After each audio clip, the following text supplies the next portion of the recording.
Blog Talk Radio.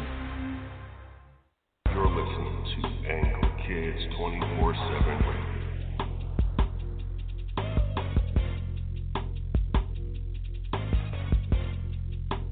Angle Kids 24/7 Radio. Stephon Devereux Show, Angry Kids 24/7 Radio. I want to thank you for joining me today. Got my man T-Krazie. Yeah. Well, I'll tell you this.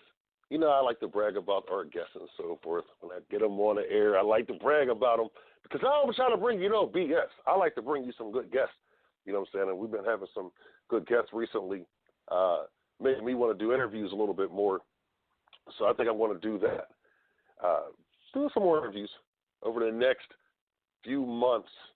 You know what I'm saying? I think I want to compete against the big boys. Yeah, Stephon Devereux, walking with the big dogs. But anyway, I want to thank you for joining us today. Before we get into this interview with T-Krazie, I want to talk about some of the things that's going on, as I try to do with every show. You know, start the show out with the current events. And right now, I'm dealing with my man Mike Tomlin getting a 1-year extension with the Pittsburgh Steelers. Now, I'm going to tell you this. I still believe the Pittsburgh Steelers is going to have a good year this year.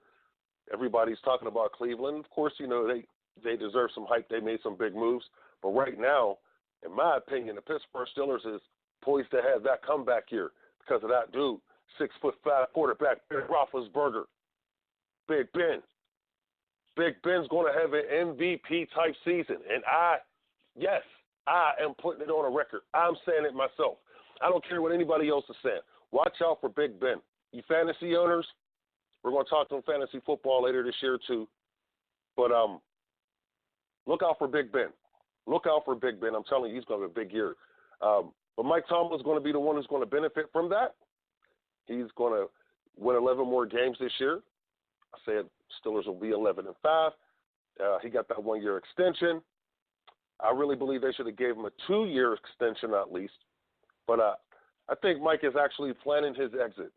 Mike Tomlin will probably be gone within the next 3 years because this 1-year extension just says that to me in my gut.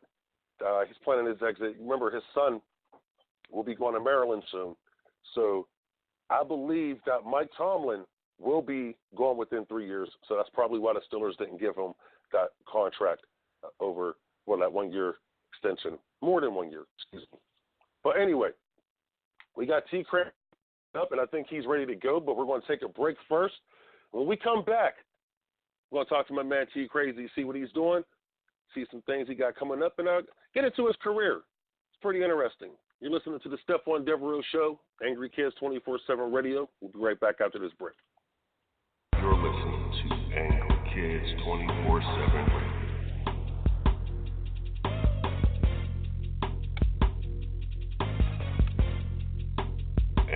Kids 24/7 Radio. How to text a guy to keep him interested? It's a question many women ask daily. Well, Amy North believes she has found the answer with How to Text a Guy to Keep Him Interested. It's a new course that she has put together, and it's helping ladies all across the world. You can go to howtotextaguytokeephiminterested.weebly.com for more information. Amy says she has the answer, so find out there. How to text a guy to keep him interested.weebly.com. Recovery from mental and substance use disorders is real. You can recover. It's possible. It happens every day. Never give up on yourself. Discover hope and help. I thought I was too far gone. I wasn't. Join the Voices for Recovery. The world is a beautiful place again. For 24-hour free and confidential information and treatment referral for mental and substance use disorders for you or someone you know, call 1-800-662-HELP. Brought to you by the U.S. Department of Health and Human Services. I'm getting older. Do I need to worry about falling? Yes, you do. Each year, 1 in 4 people 65 and older will experience a fall, and many will be serious. The majority of falls happen at home, so remove things that could make you trip and install handrails to keep you steady. To learn more about the steps you can take to help prevent a fall, please talk to your doctor. You can also visit aarpfoundation.org or medicaremadeclear.com/falls. This message was brought to you by United Healthcare and AARP Foundation. You're listening to Angry Kids 24/7 Radio.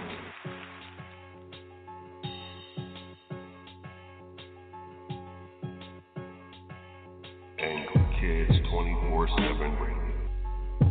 Discover the weird trick people are using to make over $3,500 a month taking paid surveys from home. Jason White is known online as the king of paid surveys. He's been taking paid surveys online since 2009 and has earned over $274,000 just from paid surveys. He knows that may seem hard to believe, but it's 100% true and verified.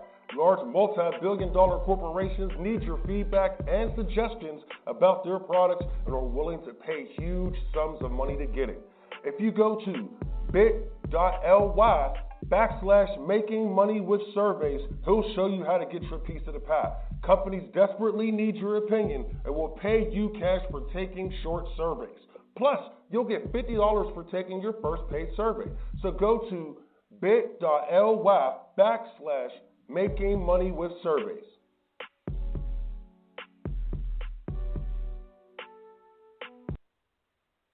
Stephon Devereux, Angry Kids 24/7 Radio. Don't forget, check us out on the Angry Kids 24/7 Radio.blogspot.com. That's our blog. Check us out there. You can Google us. You know what I'm saying? Find us on Facebook. We're also, the Stephon Devereux Show is also on Spotify and all the other streaming services that provides podcasts. So, yeah, I'm a little excited. Mike Tomlin gets that new deal. And I got my man T-Krazie in the building. T-Krazie. Yeah. So what they know about what's happening, man? Well, I put it like this. I'm feeling good right now, man. You know what? That's what I'll start there, man. Okay, so I noticed you played sports. You know, I was looking at your bio and stuff, and it said you played some sports. What sports did you play? Oh, man, I play a little basketball, a little football. So, real athletic, of course, So, man, basketball, my first love, though. You know what? I'm not going to lie. Here's my problem, and we won't stay on sports that long, but when I was a kid, man, I loved football. I played football. I'm a 6'3" dude. I've always been tall, and I loved football. Played football all the time. I didn't really start getting into basketball really until maybe 2003, 2004. And let me tell you why real quick. The reason why I got into basketball was because I loved my Lakers. Loved my Lakers since 87, 86, 87, that season. Loved the Lakers, but I didn't really get into basketball until LeBron James came. And then I started to hate on LeBron James because of the comparisons of Jordan and all that. And then after like I'll say 2007, when they lost them finals against the Spurs, I started to respect LeBron James, and my whole attitude has changed about the kid. But here's the reason why I fell in love with the sport of basketball. Like, fell in love with it over the past 15 years. But I'm sorry, I didn't want to get up. You know what I'm saying? No, you good. You good. Hey, man, that was your first love, though. Hip-hop is, listen, man, hip-hop and basketball, they go together. So, it's all one. Well, I put it like this. I will say this real quick. You mentioned your Lakers and all that, so you got to see Jordan in his era. You got to appreciate that. So in my era, we get to see LeBron. So he's our Jordan of our time. You know what I mean? So, hey, the one dude that no one gives respect to in this era, because he came across both and so forth. But Tim Duncan was the man. To me, Duncan was the man. No matter what, Kobe was nice. He was a spectacular player. LeBron, spectacular player. But Tim Duncan was just that dude. He was the statue. He was always going to be there whenever it came down to some finals. Yeah, he had that. They lost to LeBron that one year. But other than that, they was not being stopped. And I respect that. I respect, players like that. And I respect the coach, Greg Popovich as well. Hey, man. But I love my Lakers, though. Yeah, let me touch on Tim real quick because that's close to home. Me being from San Antonio, you say he don't really get that respect. Well, that kind of goes hand in hand with my city. Tim Duncan having that real quiet demeanor is kind of a reflection of our city. Our city gets overlooked. Our organization gets overlooked. So kind of lets you know why, you know what I mean, Tim Duncan doesn't have the respect that I think he really deserves. But back home, he's an idol here. I don't know why they ain't putting no statue up of that man yet, but he's an idol don't here. worry, He deserves a statue. It's coming. It's coming. But I'm gonna make another prediction here because my son's a big Spurs fan. I mean, you guys had a player. Yeah, shout out to your son. Shout out to your son. Hey, look, we live in Pittsburgh, so for him to be a Spurs fan, you know he's a true diehard. He is a diehard Spurs fan. And we went into when DeJuan Blair played for you guys. We ran into him at McDonald's once, and my son sat there. Man, you don't know how excited he was. He took the picture and everything. DeJuan was cool. You know what I'm saying? He was cool, and he went on to play for I think another team after that, but. Man, my son, diehard Spurs fan. But I'm going to tell you this. I'm going to make a prediction about your Spurs. They brought him back. They brought Tim Duncan back. He's going to be your head coach. Look, they brought him back for a reason. I agree. Yeah. Pops is, he's planning his exit, and he's going to be a great coach. He is going to be a great coach. I can't wait to see it happen. I don't want to see Pops leave yet because I think Pops is the only guy who's going to be able to stop the Lakers or the Clippers in that conference right now, because I don't know about the Golden State Warriors, but I just think that San Antonio got something up their sleeve this year. And you know, Pops, he does it every few years. If Aldridge can just play the way we expect him to play, the way I thought he was going to play when he got there, then this team would be, I'm sorry. They're only one great LaMarcus Aldridge season away from being back in the finals. That's just my opinion, but sorry about that. Yes, I know. We went off on a sports tangent for a minute. I get into my basketball. I get into the basketball a little too much, but I'm sorry about that. Here's my thing. Okay, so, man, you're a song enough to go around. Now it's on a radio station, and it's it's one of my favorite songs.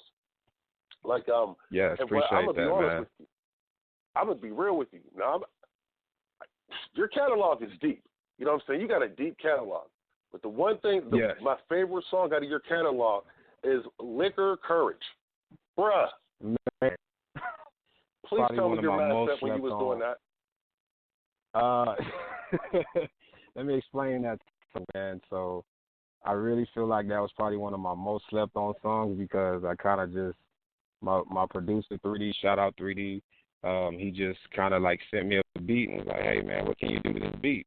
And I went in the studio and like knocked it out, man, in like 10 minutes. And I just put it out just for the fun of it, man. And I didn't really think nothing of it, man, because I will say, Stephon, like I'm a songwriter by trade too, as far as not just an artist. I like to coin myself as a rap artist. I like to just say I'm a rapper. So I will say that when Liquor Courage was a song that I really wrote, not initially for myself. A lot of music that I write, I initially want to write for other artists. So that song kind of had that approach. I'm like, okay, I'll write this song, and hopefully I can shop it to another artist. But I just put it out there on YouTube, just put it out there in the universe. And it was really for the females, man. But it's probably one of my most slept-on songs. And I do get a lot of people that say they really like that song. So shout out to you, man, really liking that song, man. Man, I'm dead serious. Because when we did the blog and so forth, and I was listening to your stuff then. And then, I do YouTube a lot. So right. When I found it on YouTube, I'm like, oh, hold up.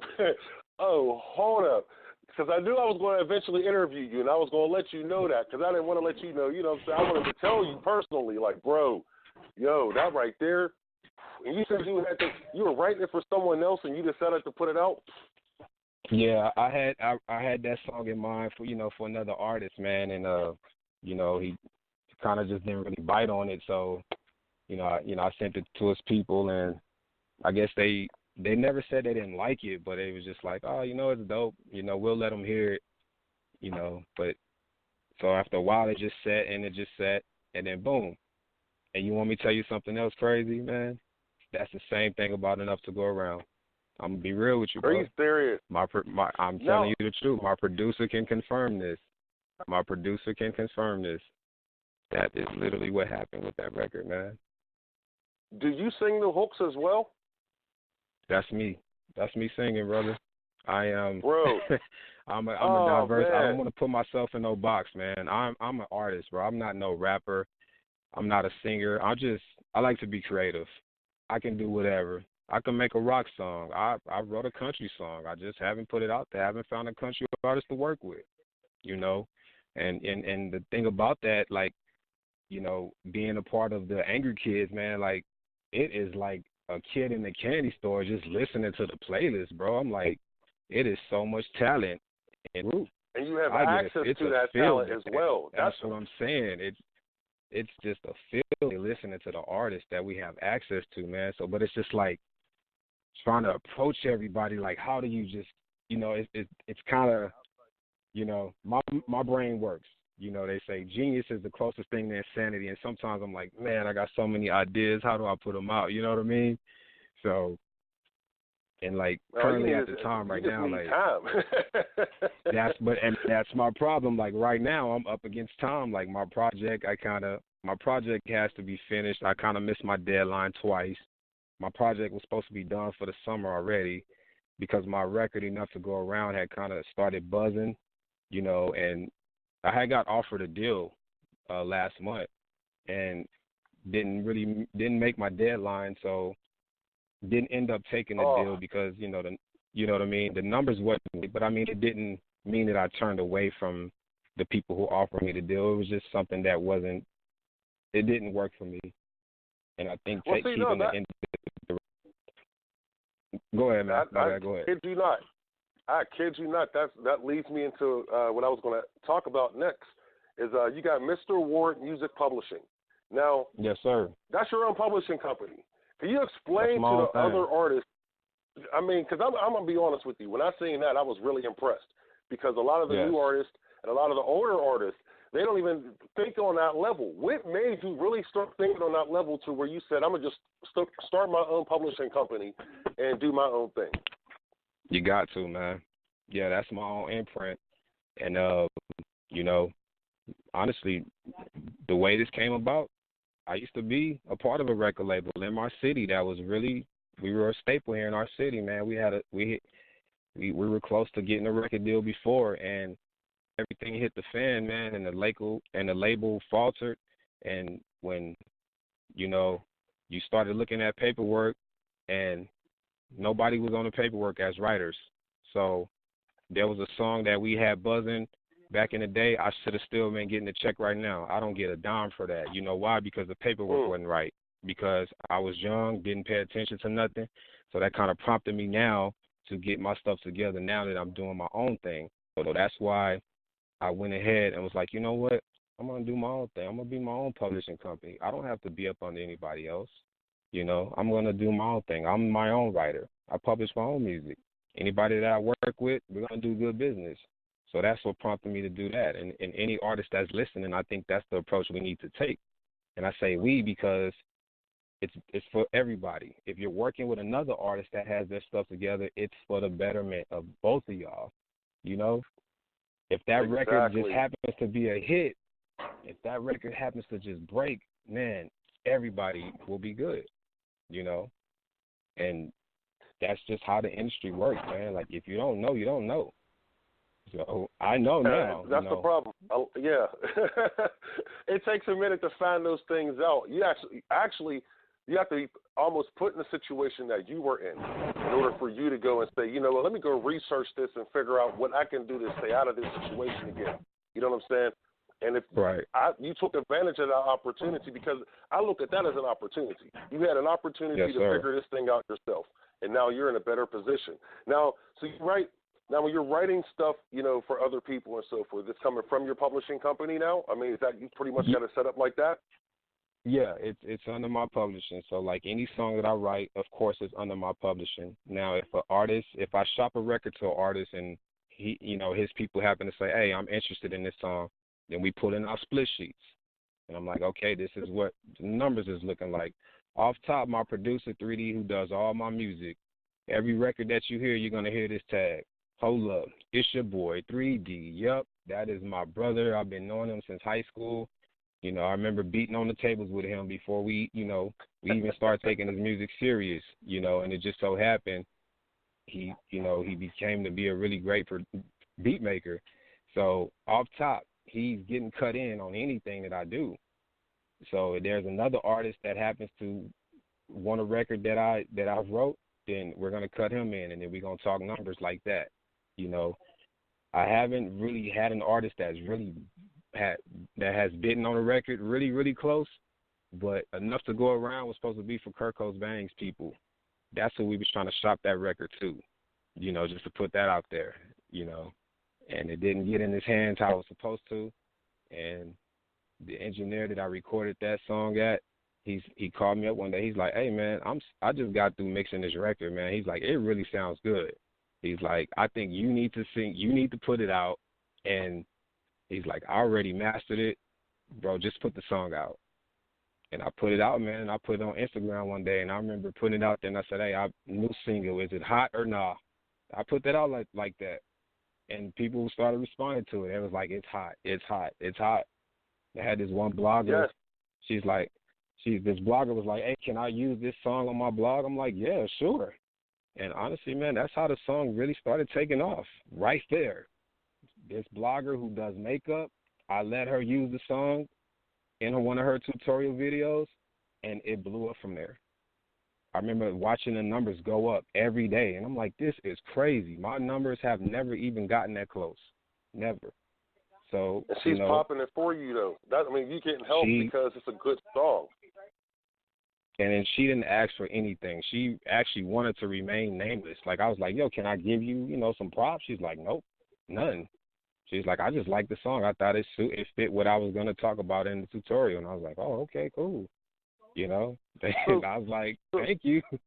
So, social media has been pretty much your main marketing tool right now? Because, it's pretty much everyone else's main marketing tool, but have you figured out your lane on social media yet? Man, pretty much, man. I'm going to be honest, like, when I was a part of this label called 15-5 Entertainment, I kind of used to have it easy because we had a team behind us. We had a well-oiled machine of people that would do things for us. So, like, getting back in the game and doing it myself and figuring out what's what and, not to fall in these traps and, everybody offering money to do this and do that. Like, yes, I have to, like, really catch on to what's going on now. So I'm trying to stay organic with it, and stick to the people that I see supporting. I stick to those people, like people that I really can talk to. I see. Oh, God, I'm listening. Go ahead, man. No. I think you're about to make a good point. Go ahead. You're about to make a great point. It's all about marketing. So you got to, I think, two things, management and marketing. If you can get a manager to help you keep these things in order and a marketer who can go out there and slam this thing 1,000% to where that's all they do all day is find ways to get your music into people's ears and in front of their eyeballs. That's what a marketer is supposed to do anyway. But if you get one these days in this music business, because everyone's a marketer now with social media, but if you can get one who knows how to use social media to their advantage, sky's the limit. The sky's the limit. Yeah. I just don't see. I don't see how other people aren't using it like that. And you fell into a right situation with a blogger. Using your song in the background, just using your song for some background music, and that's what. And a lot of people aren't doing things like that.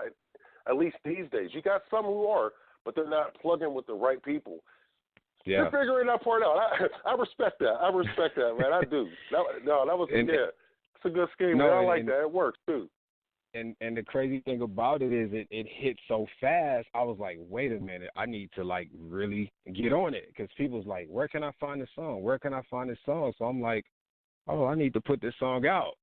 So it kind of hit me like, okay, I think I got something on my hands. So that prompted me to release the record. Then when I released it, it kind of, like especially for YouTube. Now Facebook pays too, and I know Instagram pays too. Imagine YouTube. You get on a blog, on a reaction video or something. You're getting paid your YouTube content ID. So no matter what, it's another way for you to get your music out. But then you're getting paid for it too on top of that. So it's a win-win situation, especially these days with these vloggers now, because there's so many of them. You hook up with the right one, then it can make your song go viral within 2 days. Because I've seen it happen. So yeah, crazy. It's just crazy how the game is right now compared to how it used to be. You know. And speaking of that, you know what? We got about 5 more minutes left, but that brings me to another question I want to ask you. Your favorite era. I try to ask, you know, the artists and so forth, like, what's your favorite era in music? Man, my favorite era would have to be, I'm going to say the era where Rockefeller, that whole Def Jam era, probably around the 99s, 2000. I just feel like that era of music was when people was putting out the best music ever. Everybody was selling albums. People was really buying records. I remember buying CDs, man. I think, to me, that was the best era of music. I was a part of it. I was in high school. It was just cool. So I think that was something, for me, personally, that made me fall in love with music even more.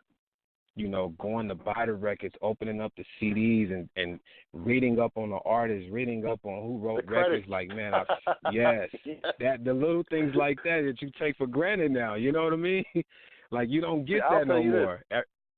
You know, I grew up in the 80s. Was born in 78, so I got to see a lot and how this music thing is transferred. Like, oh my goodness, it's so different now. Well, I used to do the same thing with the album covers.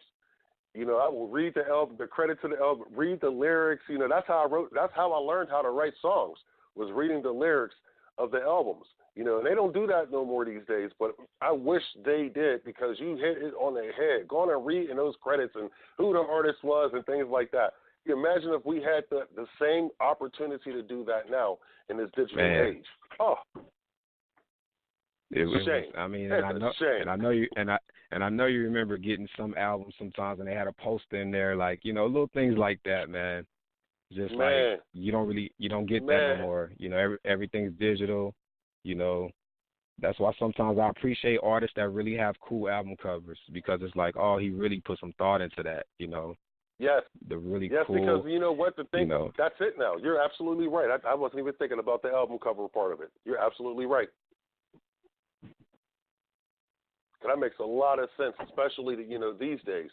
Now, okay, so we know that's your favorite. So your favorite rapper, because I'm gonna tell you something. You have like, you say you're from Texas, correct? You're from Texas. I'm from Texas, man. I'm from Texas. Well, it's gonna blow your mind when I tell you my favorite rapper. Go ahead. Who's your favorite rapper? My favorite rapper is LL Cool J, man. LL Cool J is my favorite rapper. Now, my favorite all time. I can't lie. He's up there with me. He is up there with me. I listen to LL. Matter of fact, what's so funny is, now that you mentioned that, right in front of me, I have the LL Cool J "Mama Said Knock You Out" CD. And nice. Yes, I still from time to time, I just ripped it off to add some LL Cool J to the radio station. No. So I just added that. I just added LL Cool J. So don't trust me. I understand completely. And I do want to say this too. If you haven't already, go to my YouTube. I check out the video that I shot to my record practice. I kind of did a little, you know what I mean? I kind of made a little remake to that record. Mama Said Knock You Out. I did that in my video practice, just kind of paying homage to LL, So check out my video practice, man. It's gonna trip you out, and you're gonna understand why LL is my favorite artist. They still call him, one of the greatest of all time, if not the greatest in some people's eyes. But I'll tell you this: we only have we got less than a minute. I wish we had more time. I'm gonna get you back on too. I'm gonna get you back, but. What's coming up? What do you got coming up? Music, shows? What you doing, man? Man, I got a shows. Definitely got a bunch of shows lined up. The album is like 85% complete. I have been in straight studio mode trying to get the album done. Got 2 videos that I'm finished shooting. Enough for a round video will finally be almost done. I just been really backed up, too busy, man, but I'm finally about to get everything lined up. I just been really quiet, ready to put everything out. I'm really excited. So the album is about to be ready to shoot. So album's about to come out, man. I swear, we're going to be in touch because we're going to get you back on and we're going to talk about yes, the album. Sir. You know, I wanted to give the people an introduction, let them know who you are. And the way I look at it is, I can't wait for the album, but now you got me thinking about the video now. So now I want to see the video. You know what I'm saying? Check it out, man. Visual I'll tell you. Yes, the visuals. Sir. It's always about the visuals with me. You know what I'm saying? But I appreciate it. And, yeah, we're going to get you back on when the new album comes out. And I can't wait to talk to you again, bro. Thank you for coming on the show. Hey, man, thanks for having me. I appreciate it, man. No doubt. Appreciate it. You're listening to the Stephon Devereux Show, Angry Kids 24/7 Radio. I want to thank you for joining us. We are out. You're listening to Angry Kids 24/7 Radio.